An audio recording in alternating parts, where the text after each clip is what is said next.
Venez voir quoi ce soir? De Jean d'Outremont. C'est l'histoire d'une amanite mouche, paraît-il. C'est pour voir le spectacle Eh bien, nous venons assister à une représentation du Théâtre de la Toison d'Or. Oui, la pièce c'est... Ah, bonne question. C'est pas Cendrillon Smacho, c'est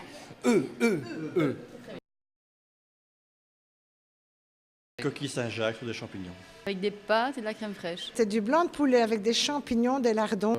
Des rognons à la liégeoise. Champignons crème avec du poulet, je pense. Mamière dans un vol au vent. Ce sont des bolets en fait et du lys que je mange dans les bois crus. Risotto aux champignons.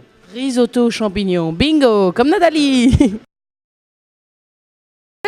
Je pense qu'on a été agréablement surpris, très surpris parce qu'on ne connaissait absolument rien, ni de la pièce, ni de l'auteur. Donc voilà, une grande surprise. Puis le doute sur les hommes orchestres maintenant. Non, c'était bien. Enfin, c'était un bon jeu d'acteur. J'aimais bien l'explication gestuelle du plus âgé, on va dire. Pour l'homme concert, c'était pas mal. Enfin, j'ai bien ri à ce moment-là, quoi. Voilà. Très bien, très bien. Notre imagination a beaucoup travaillé. Au moins, ça nous fera un sujet de réflexion pour les 465 jours qui suivent. Un petit peu l'auteur aussi, peut-être qu'il fallait s'attendre à ce genre de choses. Les jeux d'acteurs, génial, mais moi je suis trop cartésien pour ce genre de pièce où je trouve que ça va nulle part en fait. Je trouvais que les acteurs étaient excellents, mais au niveau de la chute tombait un peu à plat. Et puis ça partait un peu dans tous les sens.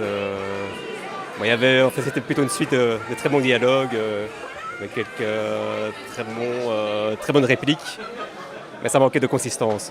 L'ensemble de la pièce beaucoup, mais la chute, je ne sais pas. J'ai pas. Restez sur votre part. Voilà, vraiment, oui. Il faudrait un E2.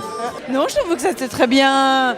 Parce que tout ça était très enlevé, très agréable, très construit et une très bonne mise en scène. Super. On a vraiment rigolé. Et j'ai aimé justement cette manière de nous transporter dans divers univers. Et c'est vrai qu'à un moment donné, on pense que c'est une scène érotique qui va se passer. Puis après, on pense que c'est un suicide collectif. Enfin, j'ai aimé cette manière de voyager sur plusieurs choses et au final, ne pas savoir exactement ce qu'ils vont faire. Question, est-ce que l'odeur de champignons à l'ail qui régnait pendant la pièce, c'était voulu ou bien c'est un pur hasard? D'accord, ok, parfait.